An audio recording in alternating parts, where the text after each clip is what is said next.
Karthik, let me begin with you. Your first time on the show, so thanks for being here. How much should we be worried about the rupee going lower and lower day by day?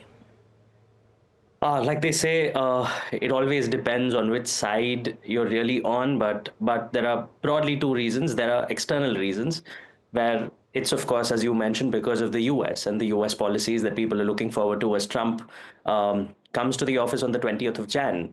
Thereafter, I think there is a lot of internal pressure as well, and I would say it's all because of the demand of the rupee, right? Like if you look at the trends of what India has been importing, practically 90% of the crude oil is imported into India, which is important for production. But look at the other stuff. I mean, I was looking at a data point which said that practically 5% of India's population is taking foreign trips. They've taken foreign trips in 2024. That's an exorbitant amount of money being spent on leisure activities beyond just business.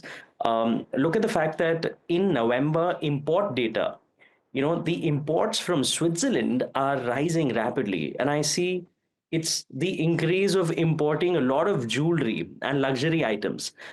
India imports a crazy amount of gold into the country because of, again, the consumers, the general public wanting to invest in gold as a safe asset. And I think a lot of these aspects of import for which we use gold is something that can be controlled, and the government is definitely doing it by increasing TCS on foreign remittances and all of that. Karthik, where has it stopped anyone? Yes, TCS came in. Has it stopped people traveling abroad?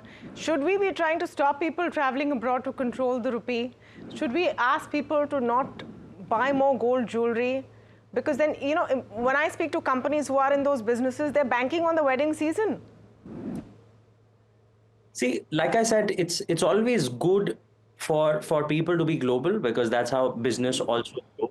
But I think there's a fine line between understanding what is a leisurely consumption spend, and I think not controlling the rupee fall by the new RBI governor is also a welcome step, because you want equilibrium to strike, and you don't always want to manage the rupee, right? And hopefully, with India's policies on Make in India, hopefully it's a long term thing. It's like losing weight. You don't do it overnight, you don't do it in a fortnight, and none of your crash diets work. It's essentially a long term thing. And I would hope that if this in some way is going to boost exports from India, curb imports to some degree over the next 4 to 5 years, when we see the rupee climbing up to 100, maybe it going to 95 instead of 100 would be a win in some way.